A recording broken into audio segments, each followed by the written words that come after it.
Hello everyone. इसके पहले video में हमने नीट 2017 तक के यूनिट एंड मेजरमेंट के सारे क्वेश्चंस की प्रैक्टिस कर ली थी।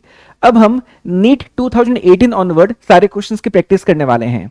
तो नाउ नीट 2018 में यूनिट एंड मेजरमेंट से आया हुआ क्वेश्चन है, a student measured the diameter of a small steel ball using screw gauge of least count 0.001 centimeter. The main scale reading is 5 mm and 0 of the circular scale division coincides with 25 division above the reference level.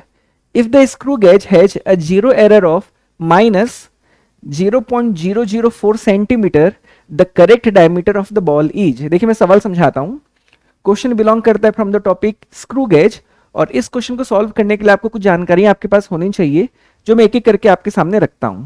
एक screw gauge में total दो तरह के scale होते हैं, एक को हम कहते हैं मेन स्केल और दूसरे को हम कहते हैं सर्कुलर स्केल। करेक्ट। यहां पर जो हमारे स्क्रू गेज के मेन स्केल की रीडिंग है वो हमें 5 मिलीमीटर ऑलरेडी गिवन है, और हमें ये कह रहा है कि रेफरेंस से, ये जो जीरो रेफरेंस हमारा होता है उसके ऊपर सर्कुलर स्केल डिवीजन की जो वैल्यू है वो 25 है।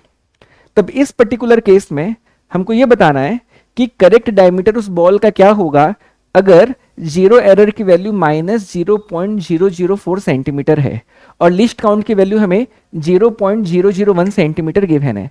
तो मैं आपको बता दूं, किसी भी स्क्रू गेज के फाइनल रीडिंग की वैल्यू होती है, जो हमारे स्क्रू गेज की रीडिंग की वैल्यू होती है वो होता है main scale reading plus list count into circular scale reading. ये आपका फॉर्मूला है, और इस फॉर्मूले की मदद से आप एक स्क्रू गेज के द्वारा फाइनल रीड की जाने वाली जो मेजर्ड वैल्यू होगी वो आप फाइंड आउट कर सकते हो। इस पर्टिकुलर एक्सप्रेशन के लिए हमने अब तक जीरो एरर को शामिल नहीं किया है। इस एक्सप्रेशन को यूज करने के लिए हमने जीरो एरर को जीरो लिया हुआ है, मतलब हमारे मेजरमेंट में किसी भी तरह का अब जीरो एरर नहीं है, ऐसा मानते हुए ये हमारी रीडिंग आई है। अब इससे आगे हम रीडिंग निकालते हैं, फिर आखिरी में हम जीरो एरर को भी यहां पर इंक्लूड कर लेंगे, जिससे हमको फाइनल एक्यूरेट वैल्यू मिल जाएगी। तो नाउ यहां पर हमारी मेन स्केल रीडिंग की वैल्यू कितनी गिवन है, हमें गिवन है 5 mm प्लस लिस्ट काउंट की वैल्यू है 0.001 centimetre and circular scale reading की वैल्यू कितनी आई थी हमारी 25। नाउ यहां पर एक टर्म है जहां पर मैं देख रहा हूं यूनिट मिलीमीटर में है और दूसरे टर्म में यूनिट हमारी सेंटीमीटर में है, और क्योंकि यहां पर सारे आंसर्स हमको सेंटीमीटर में गिवन है तो मैं इस मिलीमीटर को सेंटीमीटर में कन्वर्ट कर देता हूं। Correct. So now this will be equal to 5 into, अब 1 मिलीमीटर को अगर मैं सेंटीमीटर में कन्वर्ट करूं then 1 millimetre is 0.1 centimetre plus 0.001 into 25 will become 0.025 centimetre.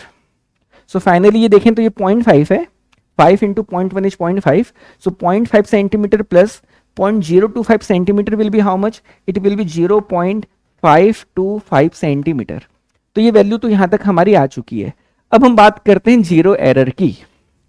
तो अब ये जीरो एरर होता क्या है, तो मैं बता दूं कि जनरली जब भी हम किसी भी फिजिकल क्वांटिटी का मेजरमेंट करते हैं हमारी इनिशियल वैल्यू को हम जीरो लेते हैं। अगर आप किसी भी इंस्ट्रूमेंट की मदद से जब आप किसी फिजिकल क्वांटिटी का मेजरमेंट करते हैं तब उस इंस्ट्रूमेंट की जो शुरुआत की जो रीडिंग होनी चाहिए, जो इनिशियल वैल्यू होनी चाहिए वो जीरो होनी चाहिए, एंड जीरो के ऊपर जो भी आपकी फाइनल वैल्यू बनने वाली है वो आपकी फाइनल रीडिंग होती है। बट कभी कभार हो सकता है कि हम गलती कर बैठें कि फिजिकल क्वांटिटी का मेजरमेंट जीरो से ना करके किसी नॉन जीरो वैल्यू के साथ कर बैठे। इन दैट केस एराइज होने वाले एरर को हम जीरो एरर कहते हैं। मैं एग्जांपल आपके सामने रखता हूं। सपोज आप किसी ग्रोसरी शॉप में शुगर खरीदने गए, आप चीनी खरीदने गए, आपको 5 किलो चीनी खरीदनी थी। ठीक, तो जो वेइंग मशीन है उस वेइंग मशीन में शुरुआत में आप क्या रीडिंग देखेंगे, डेफिनेटली जीरो। अब उस जीरो के ऊपर अगर 5 केजी की मेजर्ड वैल्यू वहां पर शो कर जाए मतलब आपको 5 केजी की शुगर मिल चुकी है।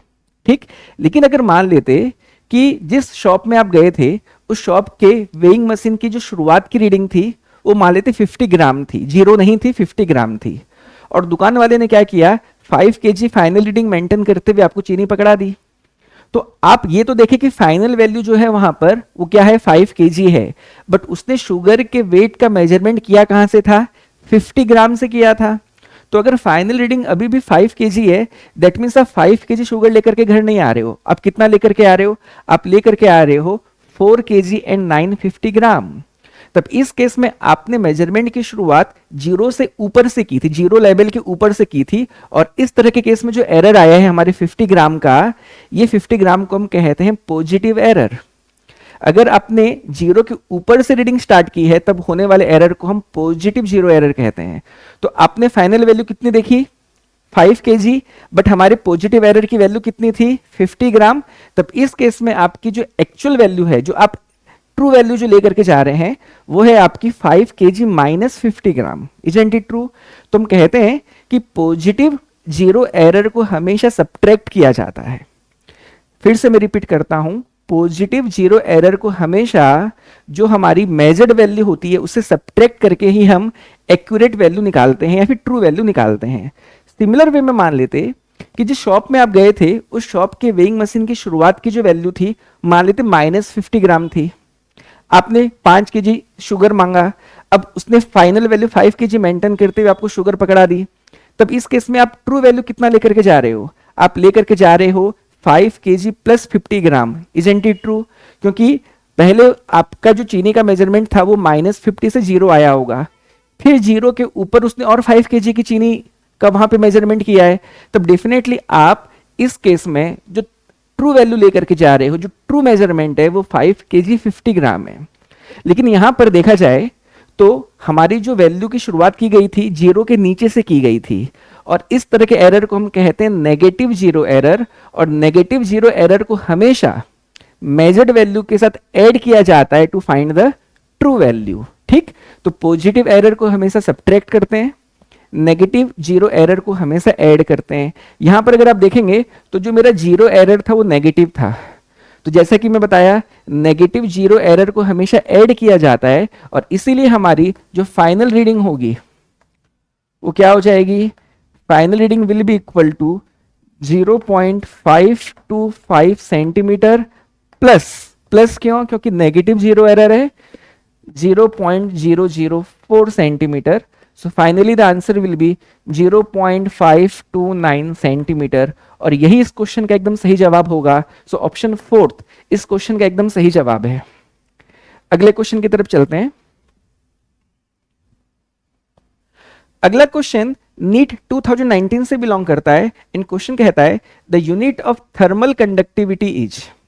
तो देखिए, थर्मल कंडक्टिविटी के बारे में हम क्लास 11th के टॉपिक हीट ट्रांसफर में पढ़ते हैं। हमारे थर्मल फिजिक्स का एक आर्टिकल है हीट ट्रांसफर, और हीट ट्रांसफर में हम थर्मल कंडक्टिविटी के बारे में जिक्र करते हैं। हीट ट्रांसफर के टोटल 3 मेथड्स होते हैं, कंडक्शन, कॉन्वेक्शन एंड रेडिएशन।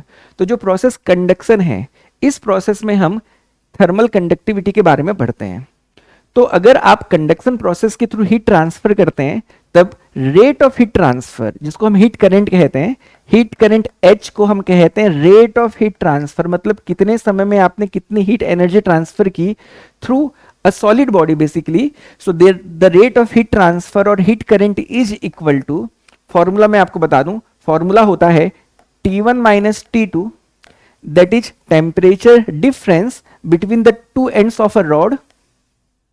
एक रॉड है मान लो, और इस रॉड के एक तरफ टेम्परेचर T1 है, दूसरी तरफ टेम्परेचर मान लो T2 है। रॉड की लेंथ को मैं L मान लेता हूं, एंड रॉड के एरिया ऑफ क्रॉस सेक्शन को A मान लेता हूं, एंड रॉड की थर्मल कंडक्टिविटी की वैल्यू को मैं मान लेता हूं K। तब इस केस में एक एंड से दूसरे एंड की तरफ कितनी हीट करंट होगी ट्रांसफर, या किस रेट में हीट का ट्रांसफर होगा, उसको निकालने का फॉर्मूला होता है T1 minus T2 upon thermal resistance.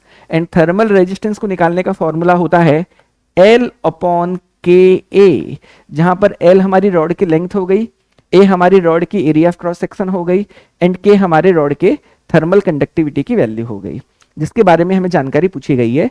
Conduction process के through heat transfer basically solid bodies में किया जाता है। सो नाउ अब मुझे K तक पहुंचना है।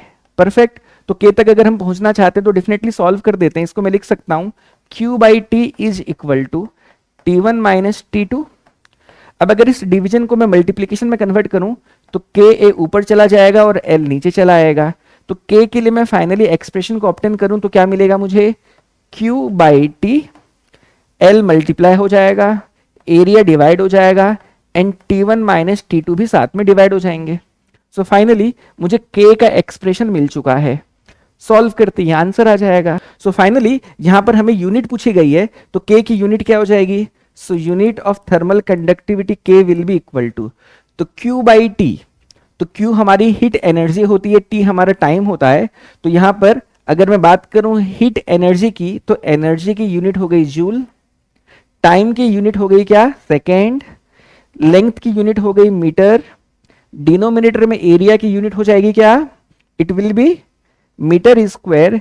एंड जहां तक T1 माइनस T2 का सवाल है, तो डेफिनेटली टेम्परेचर का डिफरेंस टेम्परेचर ही होगा, जिसकी यूनिट हमको लिखना चाहिए डिनोमिनेटर में केल्विन। केल्विन हमारे टेम्परेचर की SI सिस्टम में यूनिट होती है। सो फाइनली इसी से हमको आंसर मिल जाएगा। तो मैं जूल पर सेकेंड को लिख सकता हूं वॉट, जो कि पावर की यूनिट है।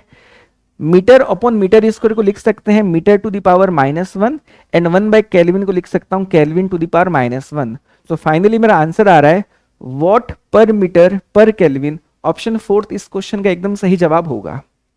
अगले क्वेश्चन की तरफ चलते हैं। अगला क्वेश्चन बिलोंग करता है नीट 2019 से।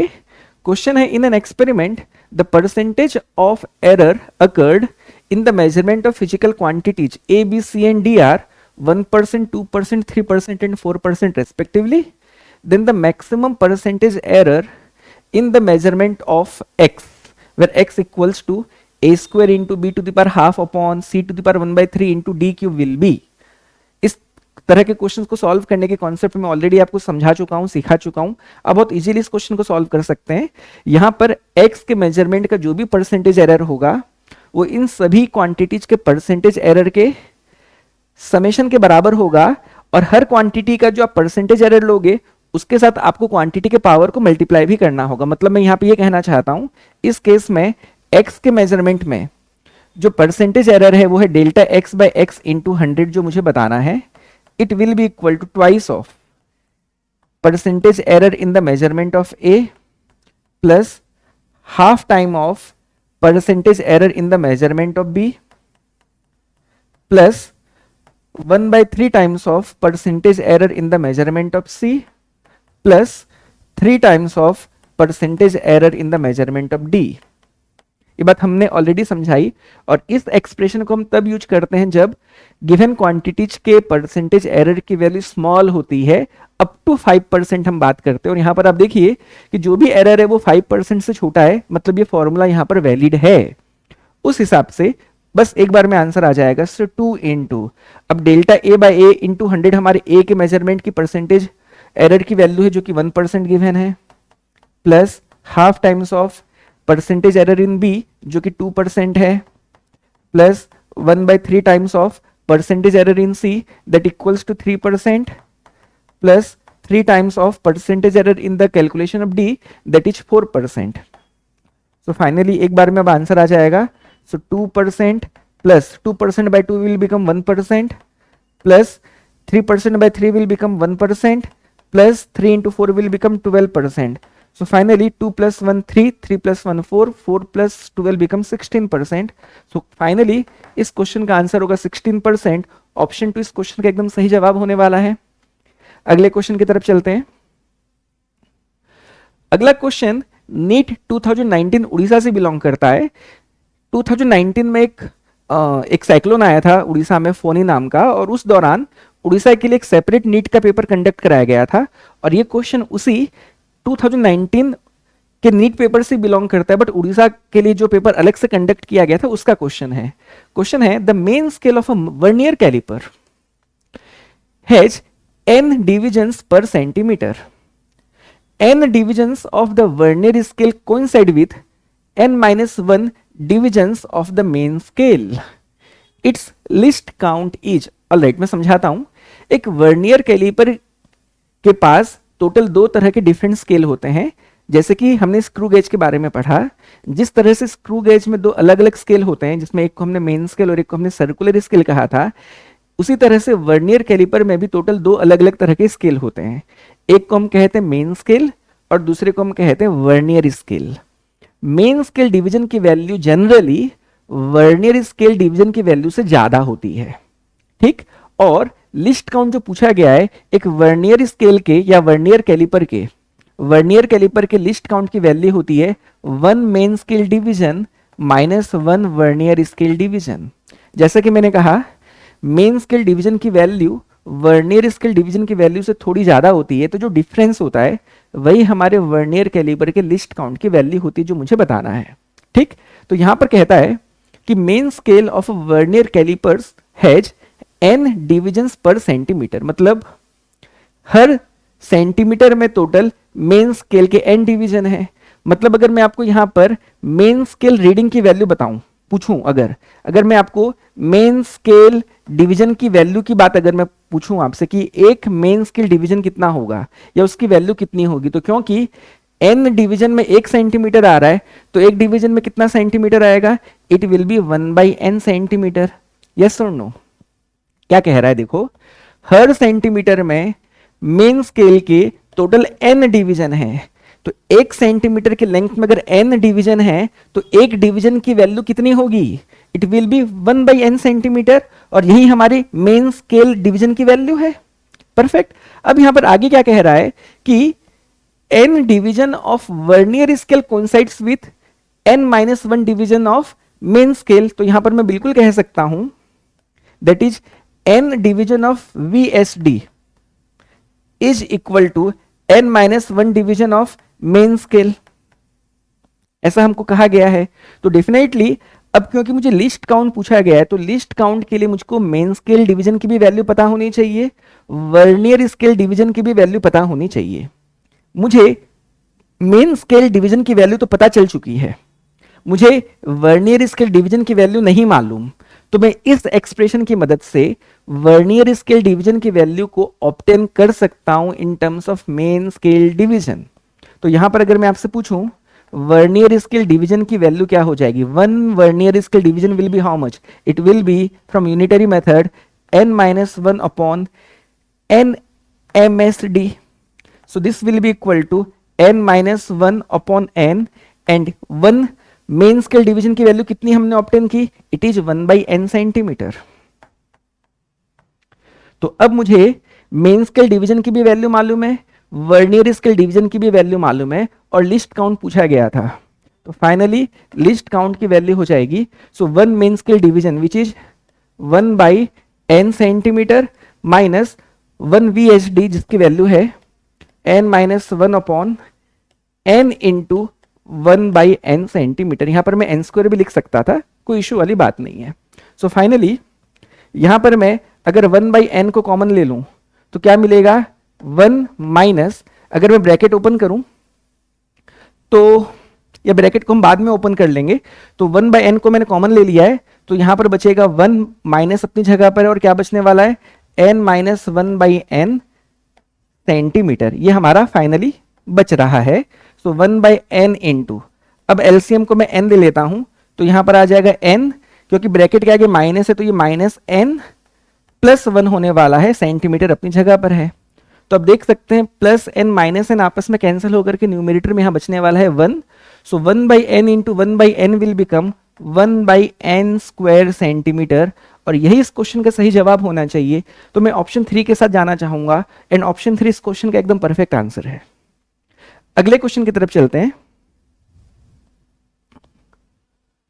अगला क्वेश्चन नीट 2020 फेज 1 से बिलोंग करता है। 2020 में क्योंकि कोविड आया था तब उस दौरान नीट के 2 पेपर हुए थे, तो उसमें जो पहला पेपर था उसमें ये क्वेश्चन पूछा गया था। क्वेश्चन है, a screw gauge has a least count of 0.01 millimeter and there are 50 divisions in its circular scale. The pitch of the screw gauge is, देखिए यहां पर एक टर्म यूज किया गया है पिच। अब ये पिच क्या होता है, तो जो स्क्रू गेज में जो सर्कुलर स्केल होता है उसको हम रोटेट करते हैं, उसे हम टर्न करते हैं, तो उसको एक बार कंप्लीट रोटेट करने के दौरान, उसको 360 डिग्री घुमाने के दौरान वो जितनी लेंथ शिफ्ट करता है उसी लेंथ को हम कहते हैं पिच, और यही हमारी मेन स्केल डिवीजन के रीडिंग की भी वैल्यू होती है ना। जो हमारी मेन स्केल डिवीजन का जो वैल्यू होता है, सिंगल मेन स्केल डिवीजन की जो वैल्यू होती है वो पिच के बराबर ही होती है।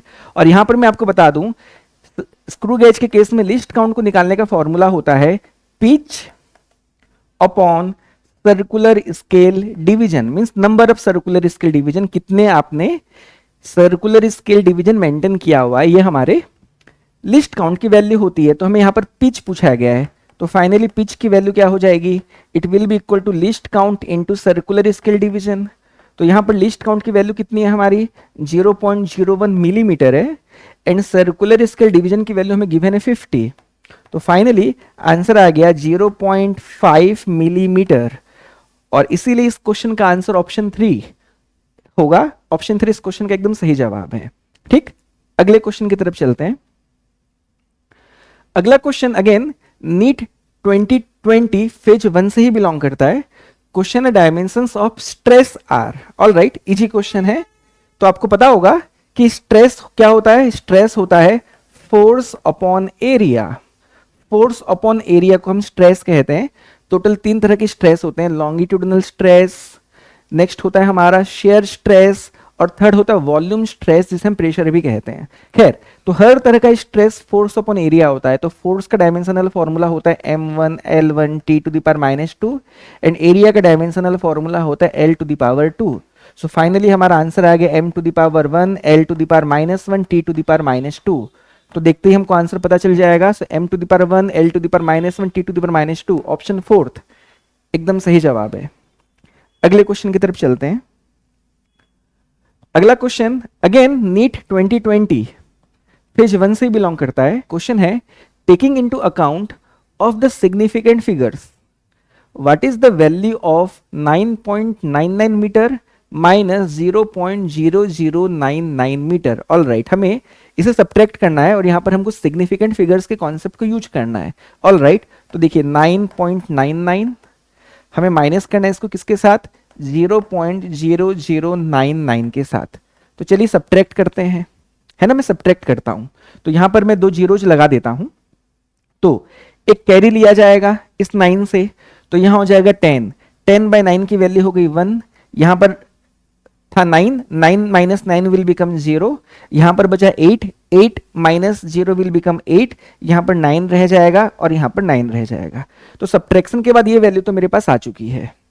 बट मैं आपको बता दूं कि जब हम 2 क्वांटिटीज का एडिशन या फिर सब्ट्रैक्शन करते हैं, तब उस केस में रिजल्ट में हम डेसिमल के बाद उतने ही डिजिट्स को मेंटेन करते हैं जितने डिजिट्स क्वांटिटी जिनको ऐड या सब्ट्रैक्ट किया गया था उनमें सबसे कम रहा होगा। मतलब मैं ये कहना चाहता हूं, अगर मैं देखूं तो इस क्वांटिटी के पास डेसिमल के बाद 2 डिजिट्स हैं, इस क्वांटिटी के पास डेसिमल के बाद टोटल 4 डिजिट्स हैं। रूल कहता है कि जब भी आप 2 क्वांटिटीज का एडिशन या फिर सब्ट्रैक्शन करेंगे, तो जिस क्वांटिटी में डेसिमल के बाद सबसे कम डिजिट रहा होगा उतने ही डिजिट, मिनिमम वाला उतने ही डिजिट हमको फाइनल रिजल्ट में भी मेंटेन करना होगा। तो क्योंकि इस पर्टिकुलर नंबर में डेसिमल के बाद 2 और इसके पास डेसिमल के बाद 4 डिजिट है, तो मुझको रिजल्ट में डेसिमल के बाद सिर्फ 2 ही डिजिट मेंटेन करने हैं। लेकिन यहाँ पर डेसिमल के बाद कितने डिजिट्स आ रहे हैं, 4 आ रहे हैं। तो मुझको यहाँ पर 2 डिजिट को ड्रॉप करना होगा और मुझे यहाँ पर 0 और 1 को ड्रॉप करना है। तो क्योंकि जिस नंबर को मुझे ड्रॉप करना है वो 5 से छोटा है, तो उसके पहले वाले नंबर में कोई बदलाव नहीं करते। अगर ये 5 से बड़ा होता तब उस केस में मुझको 8 को बदल के 9 करना होता, बट क्योंकि ये 5 से छोटा है तो बिना वरीड हुए हम इसको क्या लिख सकते हैं, 9.98 मीटर। और यही इस क्वेश्चन का एकदम सही जवाब होगा। सो ऑप्शन 2 इस क्वेश्चन का एकदम सही जवाब होगा। अगले क्वेश्चन की तरफ चलते हैं। अगला क्वेश्चन नीट 2020 फेज 2 से बिलोंग करता है। Time intervals measured by a clock give the following readings 1.25 second, 1.24 second, 1.27 second, 1.21 second and 1.28 second. What is the percentage relative error of the observations. ठीक है, तो हमको ये बताना है कि इस पर्टिकुलर केस में हमारा परसेंटेज एरर कितना रहा होगा। तो मैं आपको बता दूं कि एरर 2 तरह के होते हैं, एक को हम कहते हैं सिस्टमेटिक एरर और एक और को हम कहते हैं रैंडम एरर। सिस्टमेटिक एरर किसी खास वजह से होता है, किसी खास वजह के कारण ही हमारे मेजरमेंट में सिस्टमेटिक एरर अराइज होता है। और सिस्टमेटिक एरर हमेशा क्या होता है, वन साइडेड होता है। मतलब या तो आप हमेशा ट्रू वैल्यू से ज्यादा वैल्यू बताओगे या तो हमेशा आप ट्रू वैल्यू से कम वैल्यू बताओगे, अगर आप मल्टीपल टाइम एक्सपेरिमेंट करते हो तो भी। और क्योंकि इसके पीछे खास वजह है, तो सिस्टमेटिक एरर को मिनिमाइज करने के लिए हम उस वजह को फाइंड आउट करते हैं, और जो भी वो रीजन होता है, जो भी वजह होती है, उसको दूर कर देने से हमारा सिस्टमेटिक एरर भी दूर हो जाता है। बट एक और तरह का एरर होता है जिसे हम कहते हैं रैंडम एरर, और रैंडम एरर के पीछे कोई खास वजह नहीं होती, मतलब ये इनएविटेबल है, मतलब ये होता ही होता है, और इसकी वैल्यू या इस तरह की जो रैंडम एरर होती है वो बोथ साइडेड होती है। मतलब कभी कभी आप ट्रू वैल्यू से ज्यादा वैल्यू भी बता सकते हो, और कुछ बार आप ट्रू वैल्यू से कम वैल्यू भी बता सकते हो। तो यहाँ पर कभी ज्यादा और कभी कम दोनों तरह की वैल्यू जा सकती हैं, और इसीलिए रैंडम एरर को मिनिमाइज करने के लिए हम क्या करते हैं, हम किसी भी क्वांटिटी का मेजरमेंट मल्टीपल टाइम्स करते हैं। अगर मान लीजिए हमने क्वांटिटी का मेजरमेंट मान लेते 10 बार किया, तो हम प्रोबेबिलिटी वाइज ये एज्यूम करते हैं कि अगर हमने 10 बार में से 5 बार ज्यादा वैल्यू बताई होगी तो 5 बार हमने कम वैल्यू भी बताई होगी, और अगर वहां पर मैं उन सभी 10 के 10 मेजर्ड वैल्यू का एवरेज ले लूं, तब उससे मिलने वाली जो वैल्यू होगी उसे मैं ट्रू वैल्यू बताऊंगा या उसे मैं ट्रू वैल्यू मानूंगा, ये सोचते हुए कि 5 जो ज्यादा वैल्यूज थी और जो 5 कम वैल्यूज थी वो आपस में एक दूसरे को कैंसिल कर गए, और जो एवरेज वैल्यू मिलेगी वो मुझे ट्रू वैल्यू ही मिलेगी, मतलब जो उनका एवरेज आएगा वो हमारी ट्रू वैल्यू के बराबर होगा। सिमिलरली यहां पर भी हमने एक टाइम इंटरवल का मेजरमेंट किया, और हमको अलग अलग बार मेजरमेंट करने के दौरान अलग अलग वैल्यूज मिली। तो यहां पर हमें अगर ट्रू वैल्यू की जानकारी चाहिए, तो ट्रू वैल्यू निकालने के लिए हमको इन सभी क्वांटिटीज को ऐड करके इनका एवरेज लेना होगा, तो वही हमारी ट्रू वैल्यू होगी। तो यहां पर अगर मैं टाइम की ट्रू वैल्यू की बात करूं, तो लेट अस से टाइम की ट्रू वैल्यू t है, this will be equal to what, 1.25 plus 1.24 plus 1.27 plus 1.21 plus 1.28 divided by 5, और इससे जो भी वैल्यू मुझे मिलेगी वो हमें टाइम की ट्रू वैल्यू मिलेगी। तो बस इसे ऐड करना है, सो देखते हैं, ऐड कर लेते हैं। सो 8 प्लस 1 9, 9 प्लस 7 16, 16 प्लस 4 20, 20 प्लस 5 25, तो यहाँ आ गया 5, कैरी 2 बाकी है। सो 2 plus 2 4 plus 2 8, 6 plus 2 8 plus 2 10 plus 2 12, तो ये हो गया 2, कैरी बचा 1, तो यहाँ पर 5 प्लस 1 6 हो जाएगा। तो ये आ रहा है मेरा कितना, 6.25 अपॉन 5, जिसकी वैल्यू फाइनली आ रही है 1.25 सेकेंड। तो ये मेरी ट्रू वैल्यू आ चुकी है। तो मुझे ये पता चल गया कि मेरी टाइम की जो ट्रू वैल्यू होगी वो 1.25 सेकेंड होगी। अब हमें ये बताना है कि परसेंटेज एरर कितना होगा। तो परसेंटेज एरर के लिए मुझको मीन एब्सोल्यूट एरर की भी जरूरत पड़ेगी। भैया मुझे ट्रू वैल्यू तो पता चल गई, बट मेरी गलती कितनी थी, मेरा एरर कितना था, वो भी तो फाइंड आउट करोगे। तो हम क्या करते हैं, इस ट्रू वैल्यू के साथ हर मेजर्ड वैल्यू का डिफरेंस फाइंड आउट करते हैं, और जो भी डिफरेंस होता है वो हर मेजरमेंट का एरर होता है, और उन सभी एरर के एवरेज को हम कहते हैं मीन एब्सोल्यूट एरर, जो मुझे फाइंड आउट करना है। तो देखिए, अगर मैं आपसे ये पूछूं कि फर्स्ट मेजरमेंट में मेरा कितना एरर था, और यहां पर डेफिनेटली जो हम एब्सोल्यूट एरर लिखते हैं उसका मॉडुलस लेते हैं, हम साइन की बात नहीं करते, हम सिर्फ मैग्नीट्यूड की बात करते हैं। तो यहां पर देखिए मेरा पहला मेजरमेंट था 1.25 और ट्रू वैल्यू भी 1.25 है। तो फर्स्ट मेजरमेंट का जो मेरा एब्सोल्यूट एरर है वो है 0। नाउ अब बात करते हैं सेकेंड की। तो सेकेंड के केस में हमारा 1.24 मेजर्ड वैल्यू था, बट ट्रू वैल्यू 1.25 सेकेंड है। तो डिफरेंस कितने का है, 0.01 सेकेंड का है। अगेन मैं कह रहा हूं, आप इससे भी ट्रू वैल्यू को सब्ट्रैक्ट कर सकते हैं, ट्रू वैल्यू के साथ भी इसको सब्ट्रैक्ट कर सकते हैं, बस आपको मॉडुलस लेना है, आपको साइन नहीं लेना है, आपको सिर्फ पॉजिटिव वैल्यूज ही लेनी, मैग्नीट्यूड लेनी है। ये डेल्टा T2 होगा। नाउ थर्ड मेजरमेंट के लिए हमारी एब्सोल्यूट एरर कितनी आएगी, सो 1.27 एंड 1.25 के बीच का डिफरेंस हो गया 0.02 सेकेंड। सिमिलरली फोर्थ मेजरमेंट का एब्सोल्यूट एरर कितना हो जाएगा, it will be equal to 0.04 second. And fifth measurement के लिए हमारे एरर की वैल्यू आ जाएगी 0.03 सेकेंड। अब इनका जो एवरेज है उसे हम कहते हैं मीन एब्सोल्यूट एरर, मतलब सभी क्वांटिटीज के एरर का मीन होता है मीन एब्सोल्यूट एरर। ठीक, तो mean absolute error delta T क्या हो जाएगा, it will be equal to delta T1 plus delta T2 plus delta T3 plus delta T4 plus delta T5 upon 5। तो बस इसे ऐड करते हैं। So 0.01 plus 0.02 is 0.03 plus 0.04 is 0.07 plus 0.03 is how much, it will be 0.1। So यहां पर मुझे मिलने वाला है 0.1 upon 5 which is equal to 0.02। तो इससे मुझको मीन एब्सोल्यूट एरर भी मिल चुका है। फाइनली क्या निकालना था मुझे? Percentage error. तो मैं बता दूं कि जो परसेंटेज एरर होता है वो होता है कि कितना हमारा एरर आया, that is mean absolute error upon जो मेरी ट्रू वैल्यू है इनटू 100। इसी को ही हम परसेंटेज एरर कहते हैं। Error out of true value into 100। Error out of true value को हम कहते हैं रिलेटिव एरर, इनटू 100 को हम कहते हैं परसेंटेज रिलेटिव एरर और सिंपली परसेंटेज एरर। तो ठीक है, डेल्टा टी की वैल्यू कितनी आ गई? 0.02 डिवाइडेड बाय ट्रू वैल्यू कितनी आ गई? 1.25 into 100।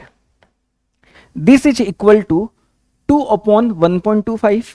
0.02 into 100 will become 2 upon 1.25 रहा। अगर मैं न्यूमेरेटर एंड डिनोमिनेटर में 100 मल्टीप्लाई कर दूं तो मुझे मिलेगा 200 अपॉन 125।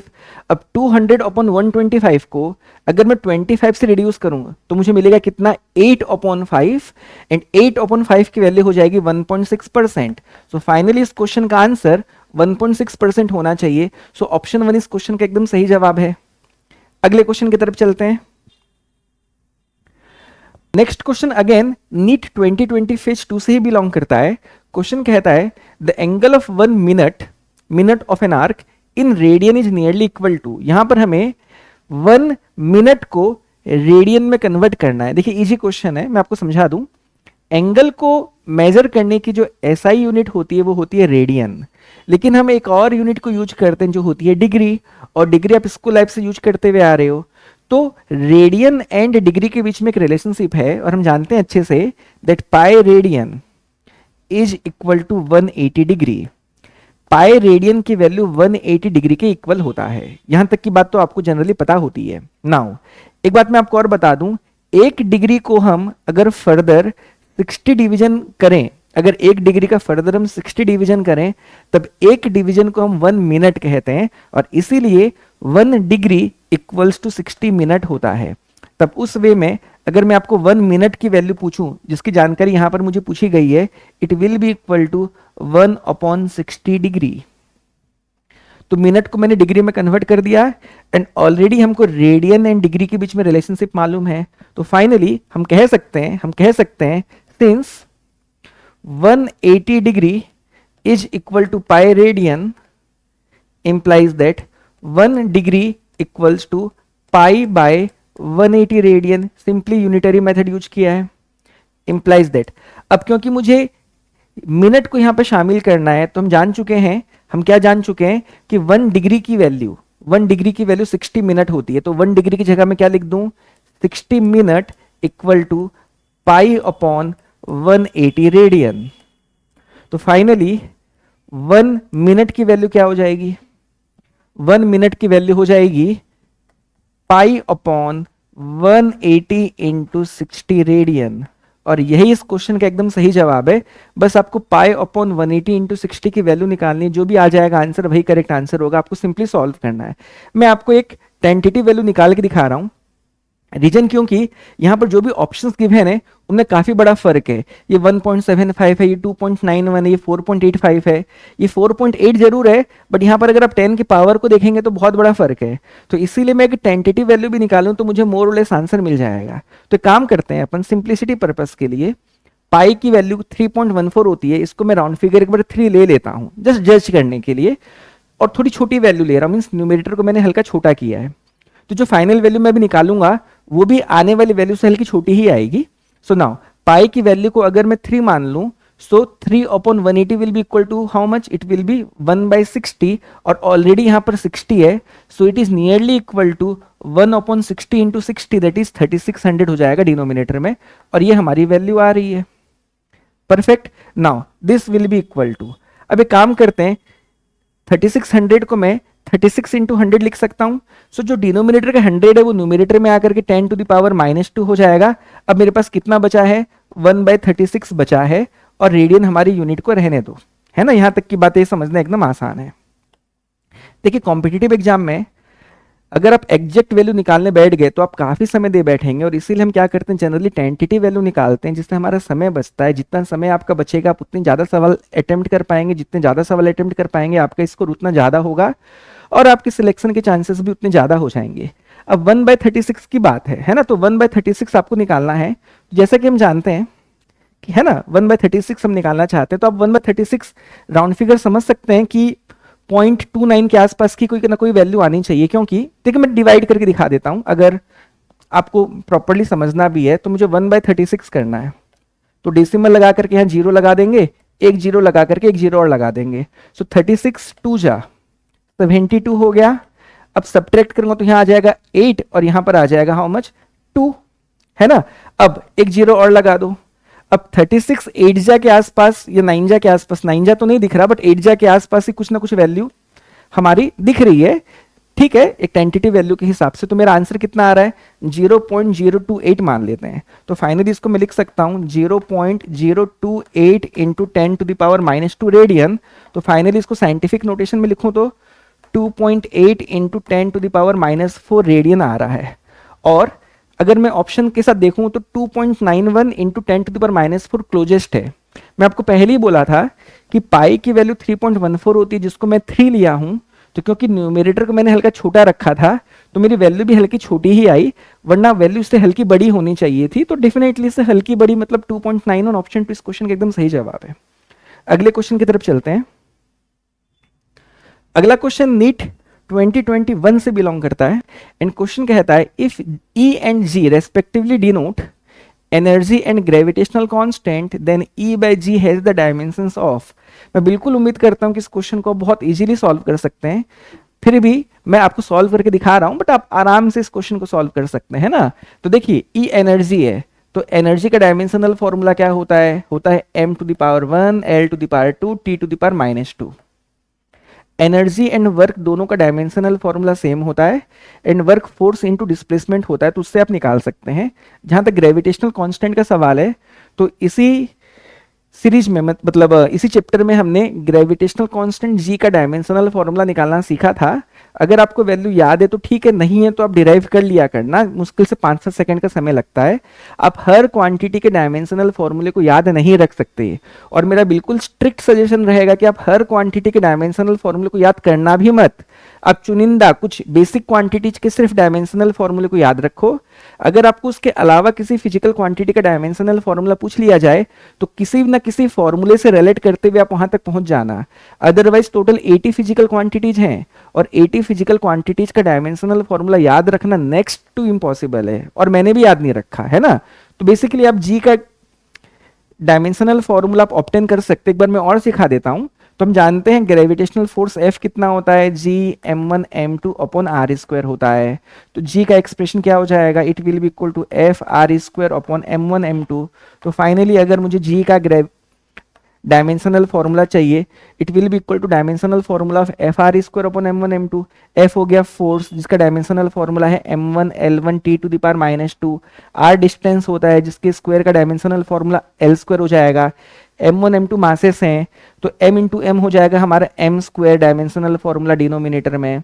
सो फाइनली मुझे मिलने वाला है m⁻⁻1, क्योंकि m² नीचे था तो ऊपर आकर के -2 होगा, तो m1 -2 इज m-1।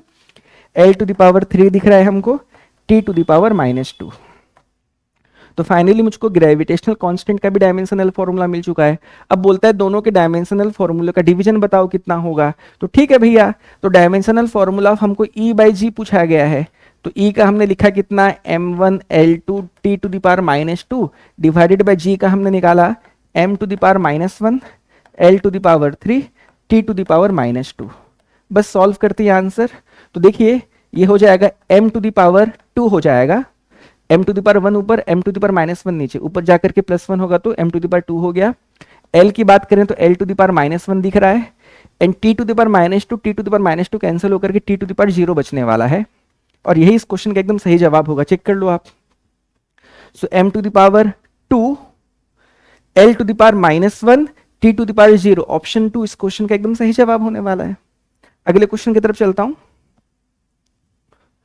अगला क्वेश्चन अगेन नीट 2021 से ही बिलोंग कर रहा है। क्वेश्चन है A screw gauge gives the following readings when used to measure the diameter of a wire. Main scale reading equals to 0 millimeter. Circular scale reading equals to 52 divisions. All right.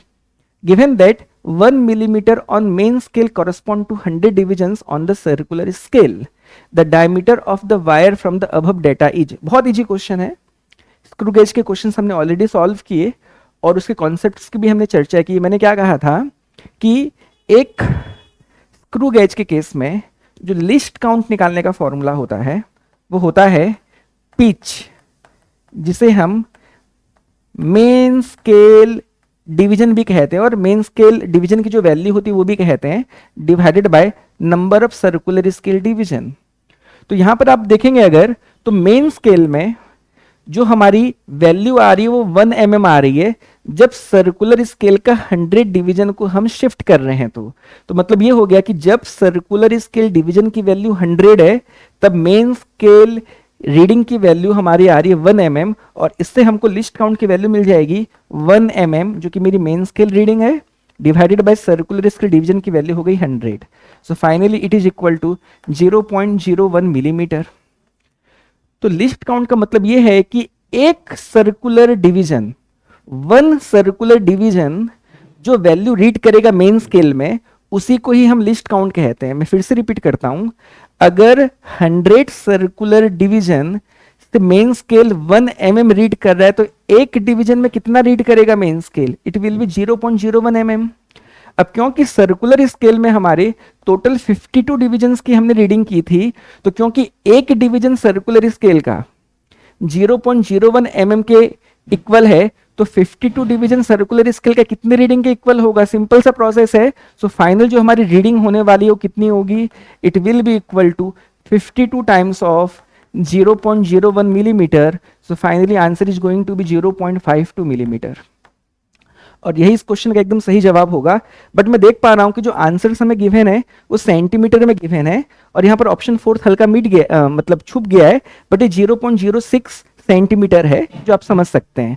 So now क्योंकि मुझे सारे answer centimetre में given है तो मैं इसको centimetre में convert कर देता हूं.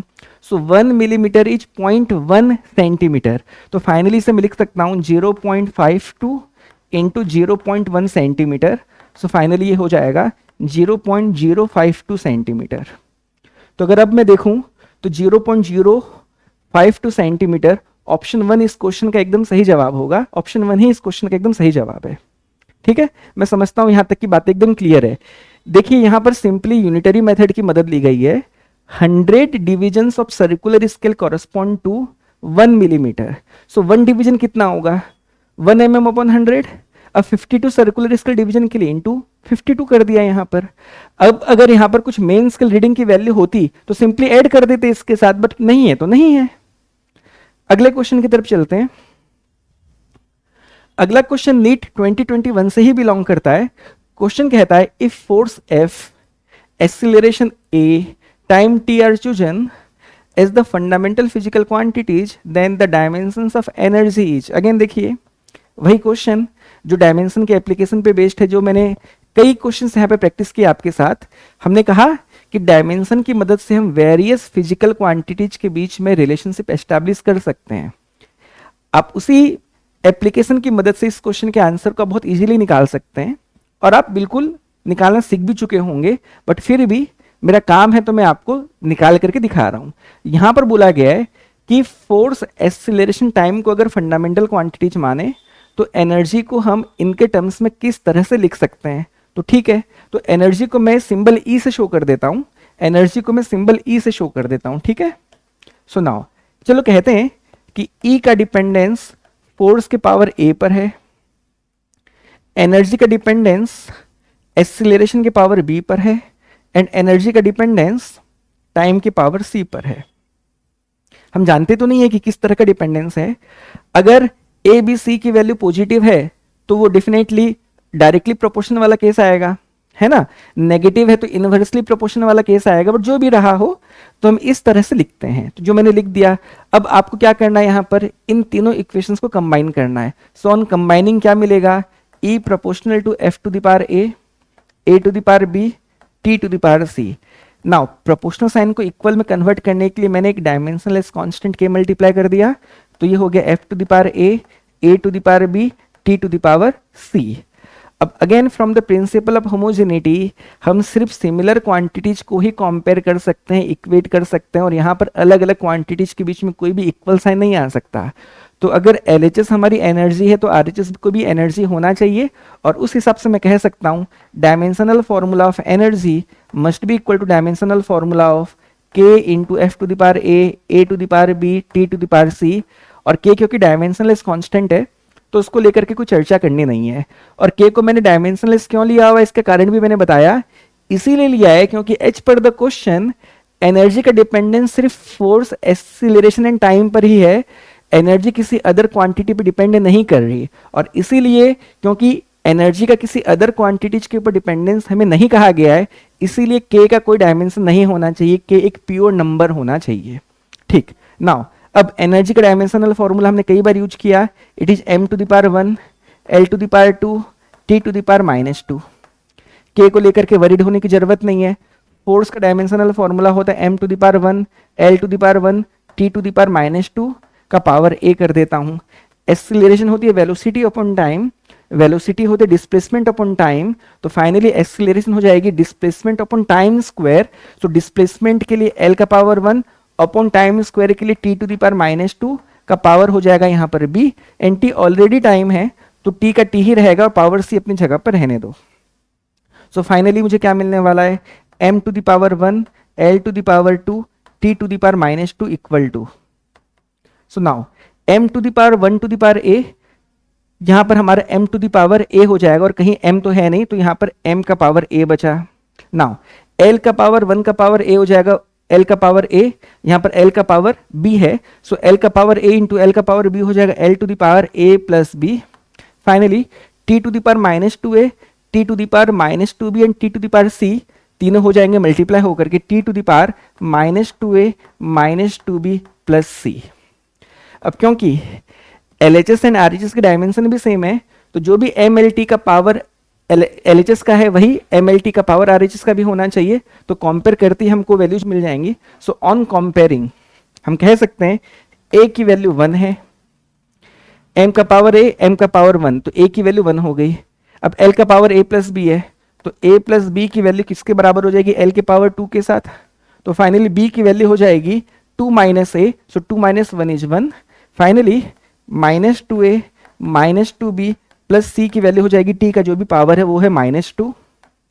सो नाउ a की वैल्यू पुट करता हूँ 1, तो ये हो जाएगा -2 माइनस, नाउ b की वैल्यू भी 1 है तो ये हो जाएगा -2 into 1 is -2 plus c equals to -2, -2 cancel होकर के c की वैल्यू फाइनली इस -2 के RHS की तरफ शिफ्टिंग के दौरान ये हो जाएगी +2। तो मुझको a b एंड c की वैल्यू मिल चुकी है। तो फाइनली इस एक्सप्रेशन की मदद से मुझको एनर्जी मिल जाएगी। तो एनर्जी फाइनली किसके इक्वल हो गई, k तो कोई कांस्टेंट है जिसकी वैल्यू हम 1 ले लेंगे। नाउ f का पावर a, तो f का पावर 1, a का power b that is a का पावर 1, t का power c that is t का पावर 2। तो अब देख लीजिए कौन सा ऑप्शन करेक्ट होने वाला है। सो FAT² ऑप्शन 3 इस क्वेश्चन का एकदम सही जवाब दिखता है एंड वही इस क्वेश्चन का एकदम सही जवाब भी है। अगले क्वेश्चन की तरफ चलते हैं। अगला क्वेश्चन नीट 2022 से बिलोंग करता है। Plane angle and solid angle have, ठीक, तो देखिए हमारे फंडामेंटल फिजिकल क्वांटिटीज टोटल कितने हैं, 7 हैं।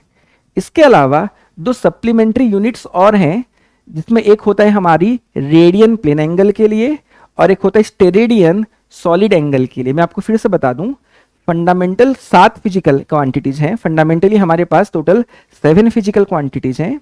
इनके नाम का भी चर्चा हमने किया, फिर से मैं एक बार रिपीट करता हूं। Mass, length, time, temperature, electric current, amount of substance and luminous intensity. तो ये 7 तो है ही हैं।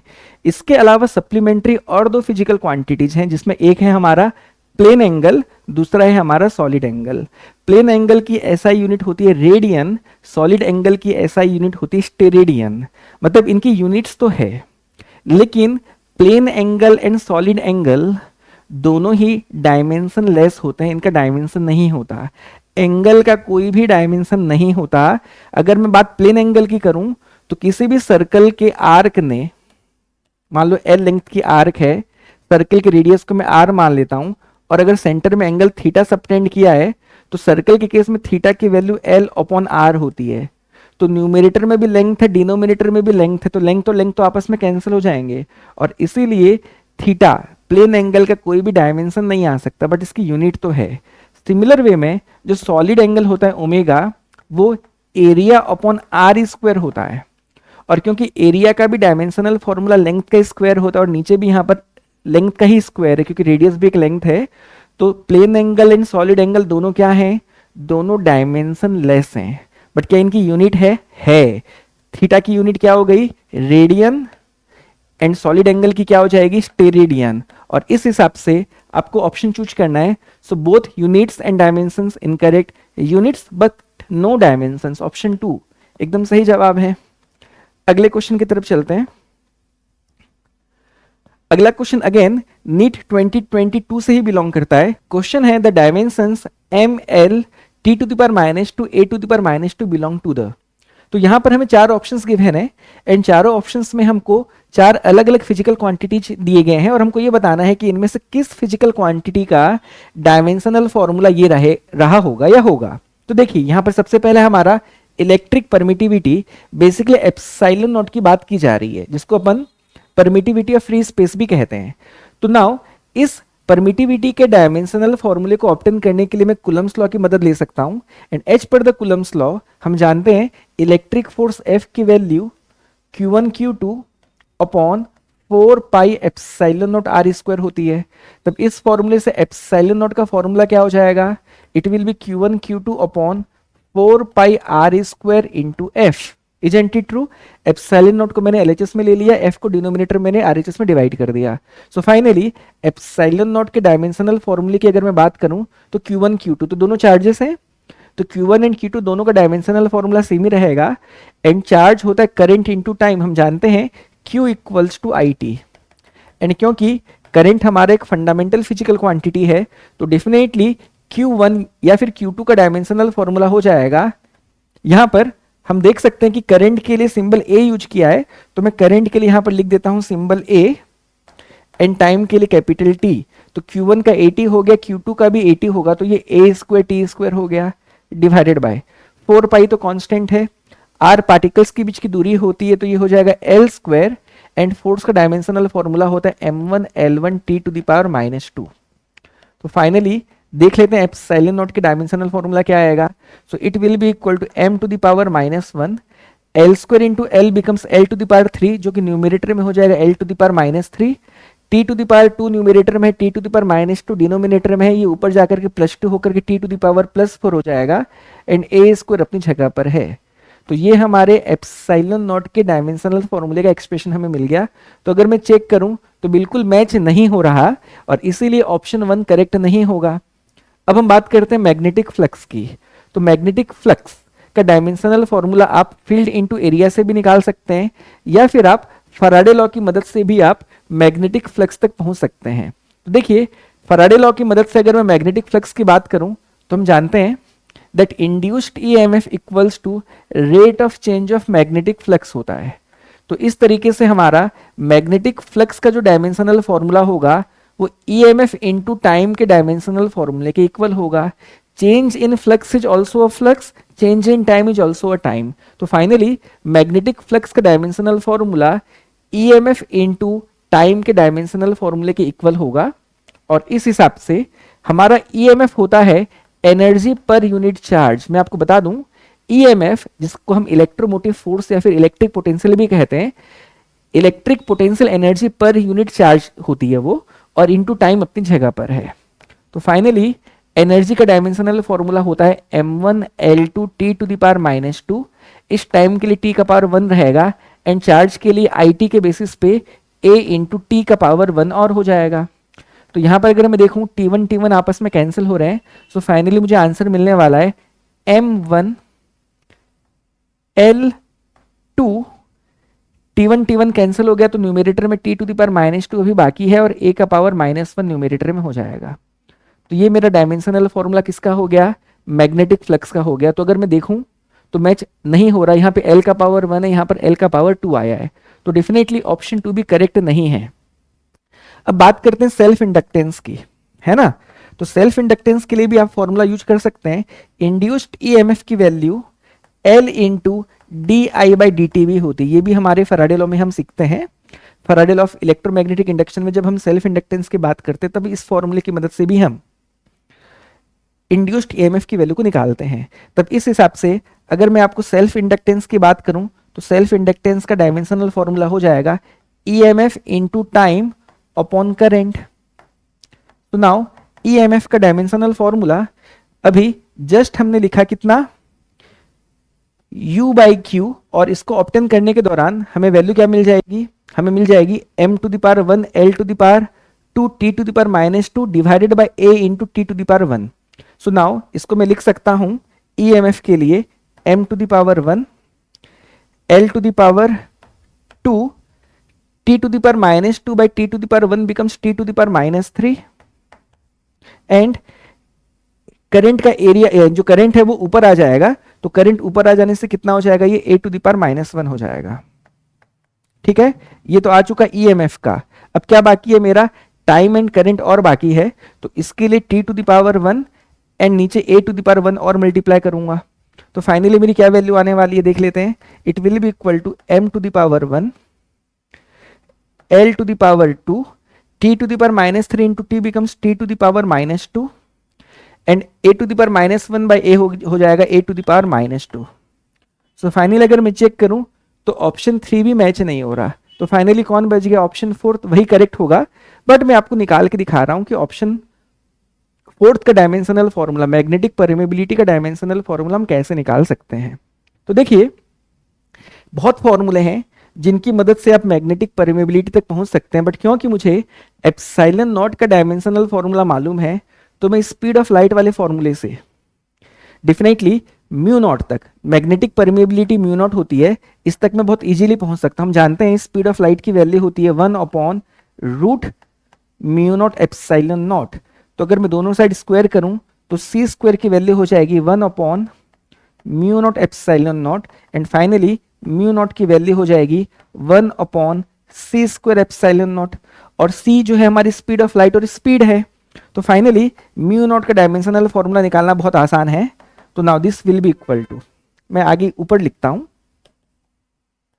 so this will be implies that dimensional formula of mu naught will be equal to, so now 1 upon epsilon naught भी है यहाँ पर and 1 upon c square भी है। तो c का क्या हो जाएगा L1t minus 1, तो c square का क्या हो जाएगा L2t to the power -2 into 1 upon, and now epsilon naught का डायमेंशनल फॉर्मूला हमारा आया था m to the power -1 L to the power -3 T to the power 4 A to the power 2।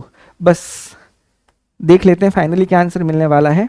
तो देखिए m to the power -1 denominator में है, numerator में ये m टू द पावर 1 हो गया, L to the power 2 into L to the power -3 becomes L to the power -1, जो कि न्यूमरेटर में L टू द पावर 1 हो जाएगा, T to the power -2 into T to the power 4 becomes T to the power 2, जो numerator में T to the power -2 हो जाएगा, and denominator में A टू द पावर 2 है, जो न्यूमरेटर में A टू द पावर -2 हो जाएगा। सो फाइनली यही आंसर आना चाहिए। So m1 L1 T to the power -2 A to the power -2, obviously option 4 इस क्वेश्चन का एकदम सही जवाब है। अगले क्वेश्चन की तरफ चलते हैं। अगला क्वेश्चन अगेन नीट 2022 से ही बिलोंग कर रहा है। The area of a rectangular field in meter square of length 55.3 meter and breadth 25 meter after rounding off the value for correct significant digits is। all right, देखिए मैं समझाता हूं। एक रेक्टेंगल का जो एरिया होता है वो लेंथ इंटू ब्रेड्थ होता है, तो हमको बताना है कि प्रॉपर सिग्निफिकेंट डिजिट तक हमारा फाइनल आंसर क्या होगा। तो देखिए मैं बताता हूं इसको सॉल्व करना कैसे है, और इसको निकालने के लिए आपको ना मल्टीप्लाई करने की जरूरत भी नहीं है, आप बहुत इजीली जज कर सकते हैं। मैं समझाता हूं। देखिए आपको एक बात बता दूं कि अगर हम दो फिजिकल क्वांटिटीज का मल्टीप्लीकेशन या फिर डिवीजन कर रहे हैं, अगर हम दो फिजिकल क्वांटिटीज को मल्टीप्लाई या फिर डिवाइड कर रहे हैं, तब उस केस में रिजल्ट में हमको उतने ही सिग्निफिकेंट फिगर्स मेंटेन करने हैं जितने मल्टीप्लाइड या फिर डिवाइडेड क्वांटिटीज में सबसे कम सिग्निफिकेंट फिगर रहा होगा। मतलब अगर आपने दो क्वांटिटीज का मान लो मल्टीप्लीकेशन या फिर डिवीजन किया है, तो उनमें से जिस क्वांटिटी में सबसे कम सिग्निफिकेंट डिजिट्स हैं उतने ही सिग्निफिकेंट डिजिट्स हमको रिजल्ट में मेंटेन करना है। सिंपल सी बात है। हमने एक सवाल एडिशन सब्ट्रैक्शन वाला भी किया था, उसमें हम डेसिमल के बाद मिनिमम डिजिट्स मेंटेन करेंगे, वहां पर डेसिमल के बाद के डिजिट्स की वैल्यू है का इंपॉर्टेंस है, और इस केस में मल्टीप्लिकेशन डिवीजन में total number of significant figures की जो सबसे छोटी वैल्यू होगी वही मेंटेन करना है। यहां पर हमारे सिग्निफिकेंट फिगर्स का इंपॉर्टेंस है। ठीक है, आप एकदम ध्यान एकदम क्लियरली समझ लेना है कि जो मैं कहना चाह रहा हूं या जो मैंने कहा, एडिशन सब्ट्रैक्शन में क्या काउंट करेंगे, डेसिमल के बाद minimum number of digits, and multiplication division में क्या हम देखेंगे, total number of significant figures की सबसे छोटी वैल्यू क्या होगी वो हमको मेंटेन करनी होती है। सो फाइनली उस हिसाब से आप सिंपली मल्टीप्लाई कर दो और उसके बाद जो भी रिजल्ट आएगा उसमें कम से कम सिग्निफिकेंट फिगर मेंटेन करो। तो 55.3 में टोटल कितने सिग्निफिकेंट फिगर्स हैं, इसमें है 3, और इसमें कितने सिग्निफिकेंट फिगर्स हैं, इसमें नंबर ऑफ सिग्निफिकेंट फिगर की वैल्यू है 2। तो बताओ हमारे फाइनल रिजल्ट में टोटल कितने नंबर ऑफ सिग्निफिकेंट फिगर्स होने चाहिए, definitely 2।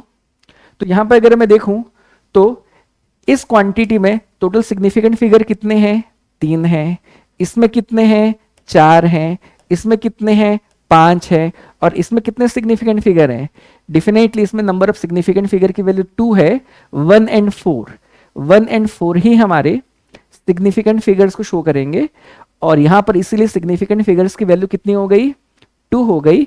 And 10 to the power 2 यहां पर नंबर ऑफ सिग्निफिकेंट फिगर की तरफ कोई भी अकाउंटेबिलिटी नहीं रखता, और इसीलिए ऑप्शन 1 इस क्वेश्चन का एकदम सही जवाब होगा। ठीक, अगले क्वेश्चन की तरफ चलते हैं। अगला क्वेश्चन नीट 2023 से बिलोंग करता है, एंड क्वेश्चन है a metal wire has mass 0.4 plus minus 0.002 gram, radius 0.3 plus minus 0.001 millimetre, and length plus 5 plus minus 0.02 centimetre. The maximum possible percentage error in the measurement of density will nearly be। तो देखिए इस तरह के questions हमने कई बार practice किए। यहां पर हमें डेंसिटी के मेजरमेंट का परसेंटेज एरर बताना है। तो सबसे पहले मैं आपसे ये पूछूं कि डेंसिटी का फॉर्मूला क्या होता है, तो डेंसिटी होती है mass by volume.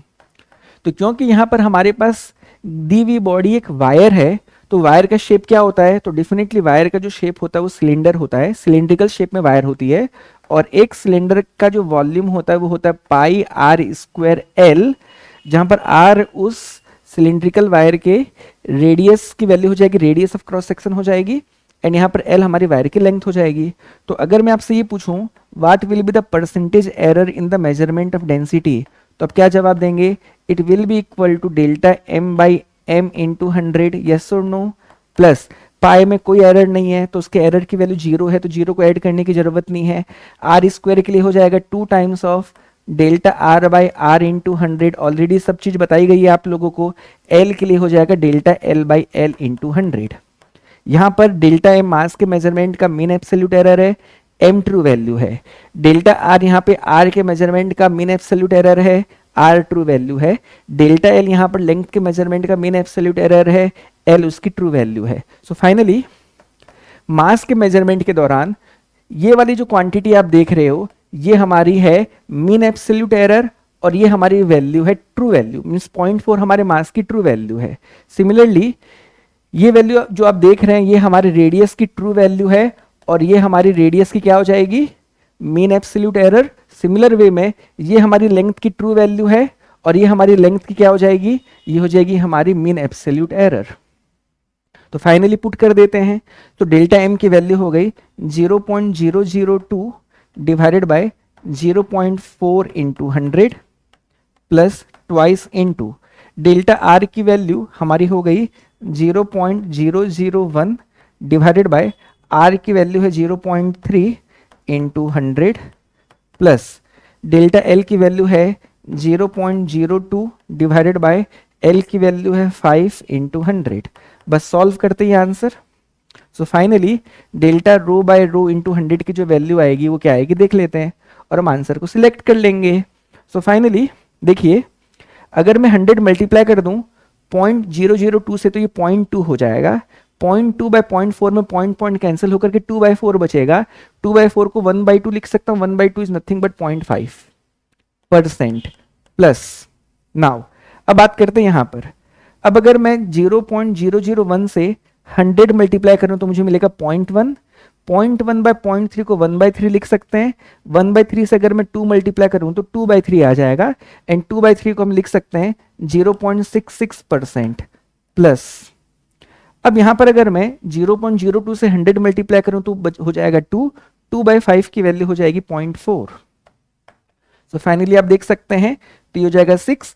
5 plus 6 becomes 11, 11 plus 4 becomes how much? It becomes 15 and इसीलिए यहां पर आ जाएगा आंसर 1.56%। So nearly 1.6%। ऑप्शन 3 इस क्वेश्चन का एकदम सही जवाब होगा। यहां पर वैसे भी आंसर हमें नियरली निकालने को कहा गया था, तो 1.6%, नियरली 1.6% इस क्वेश्चन का एकदम सही जवाब होगा। ठीक, अगले क्वेश्चन की तरफ चलते हैं। अगला क्वेश्चन अगेन नीट 2023 से बिलोंग करता है। क्वेश्चन कहता है the errors in the measurement which arises due to unpredictable fluctuations in temperature and voltage supply are। तो मान लिया जाए कि आप किसी सर्किट में किसी क्वांटिटी का मेजरमेंट कर रहे हैं, तो टेम्परेचर के बदलने के साथ डेफिनेटली आपके वायर की रेजिस्टेंस बदलेगी।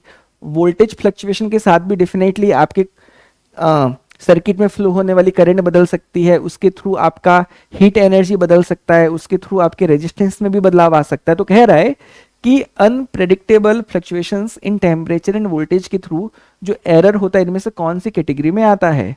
तो डेफिनेटली इसमें पहला ऑप्शन है इंस्ट्रूमेंटल एरर। तो इंस्ट्रूमेंटल एरर से तो कोई मतलब ही नहीं है भैया, temperature end voltage supply external factors हैं और इंस्ट्रूमेंटल एरर एक सिस्टमेटिक एरर की कैटेगरी में आता है, तो ये आंसर तो नहीं हो सकता। नाउ सेकंड है पर्सनल एरर। इसमें कोई पर्सनल एरर वाली बात तो है नहीं, ना टेम्परेचर पे हमारा कोई कंट्रोल था, ना तो वोल्टेज में हमारा कोई कंट्रोल था, तो ये ऑप्शन भी नहीं हो सकता।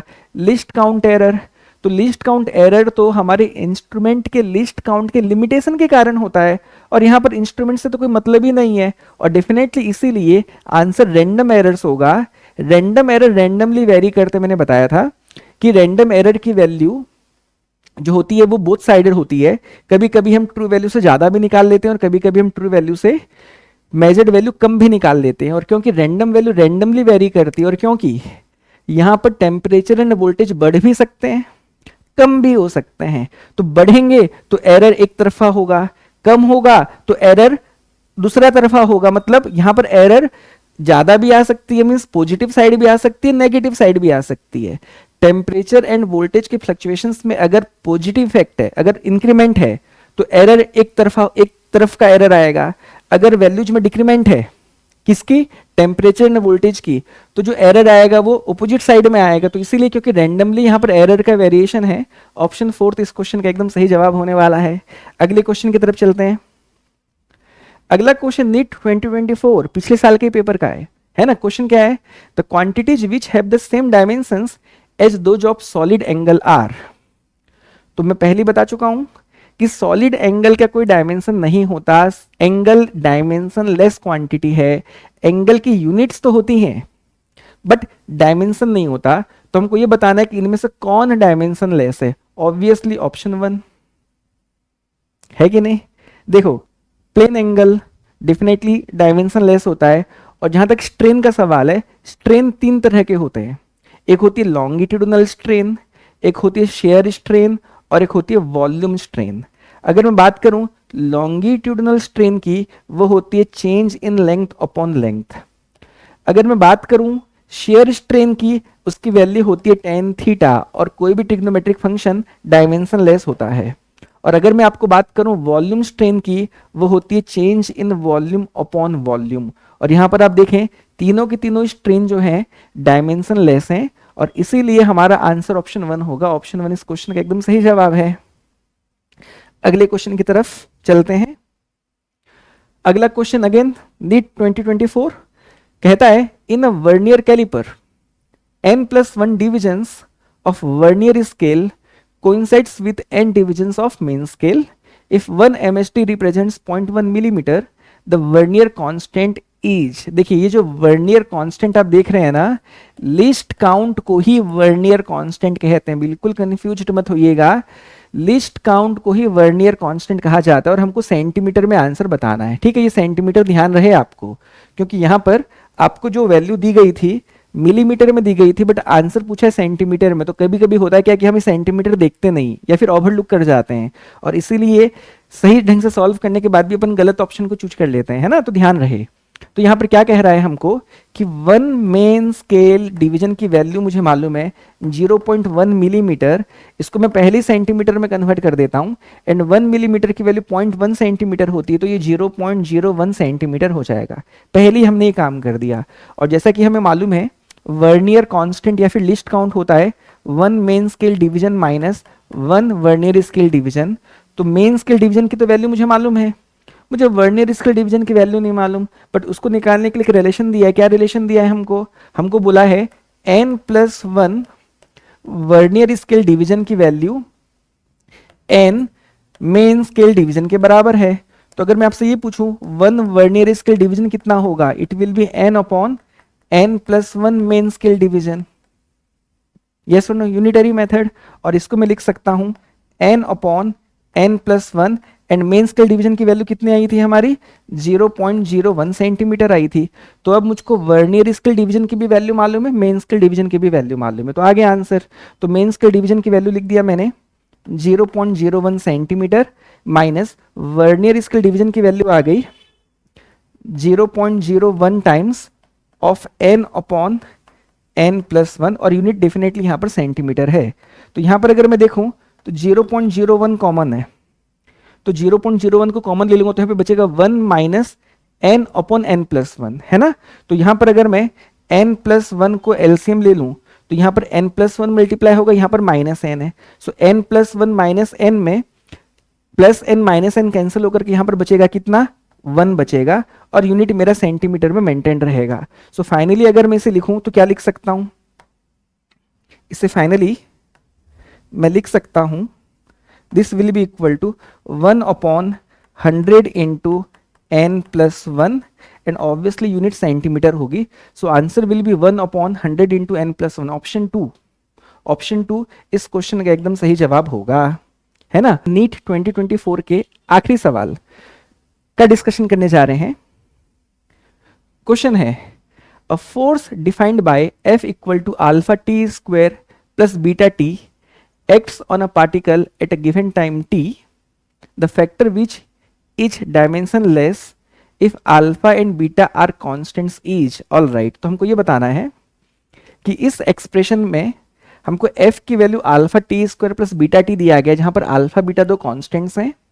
तो हमको बताना है कि इन चारों में से कौन सी क्वांटिटी डायमेंशनलेस होगी। तो सबसे पहले मुझको अल्फा एंड बीटा दोनों के डायमेंशनल फॉर्मूले को ऑब्टेन करना पड़ेगा, तभी जाकर के मैं आंसर दे सकता हूं, अदरवाइज नहीं दे सकता।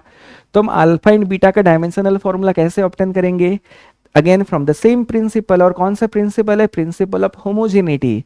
प्रिंसिपल ऑफ होमोजेनिटी क्या कहता है कि सिमिलर क्वांटिटीज के बीच में एडिशन पॉसिबल है, सिमिलर क्वांटिटीज के बीच में subtraction possible, and similar quantities के बीच में कंपैरिजन इक्वेशन पॉसिबल है ना। और क्योंकि यहां पर force and alpha T square के बीच में इक्वल है, तो force and alpha T square दोनों सिमिलर क्वांटिटीज होनी चाहिए।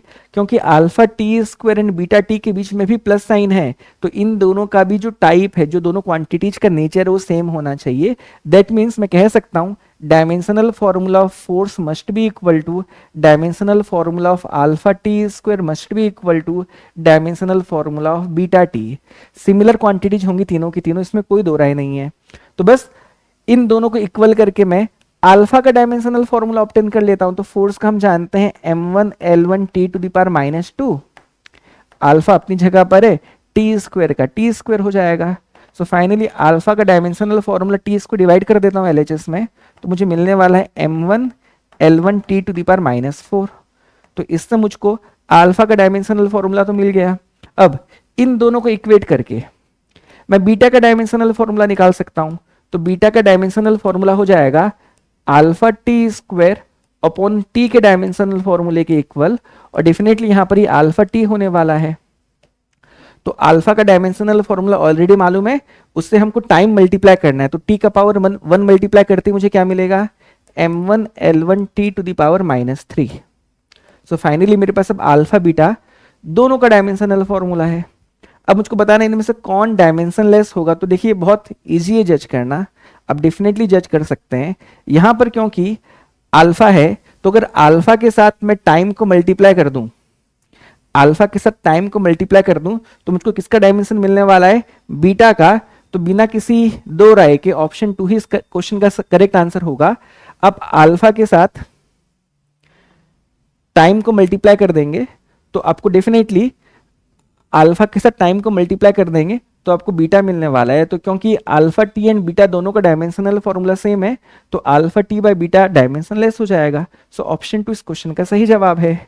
और इसी के साथ हमारा यूनिट एंड मेजरमेंट का paper discussion complete. Paper discussion means PYQ series का जो क्वेश्चन डिस्कशन है वो कंप्लीट होता है। हमने 2008 से लेकर के 2024 तक यूनिट एंड मेजरमेंट में आए हुए हर नीट एंड एआईपीएमटी के क्वेश्चंस का डिस्कशन किया। आज की इस वीडियो में इतना ही। अगले वीडियो में हम अगले चैप्टर के पीवाईक्यूज का डिस्कशन करेंगे और आप बिल्कुल मेरे साथ जुड़े रहिए। आपको मैं पूरे के सारे चैप्टर्स का पीवाईक्यूज इस 1 से 1.5 महीने के अंदर मैं कंप्लीट करके दूंगा और इसके थ्रू आप अपनी नीट की तैयारी को काफी बेहतर कर सकते हैं। डेफिनेटली इन वीडियोज के थ्रू, इस सीरीज के थ्रू आप नीट में 180 मार्क्स का भी टारगेट रख सकते हैं। Thank you so much, all the best.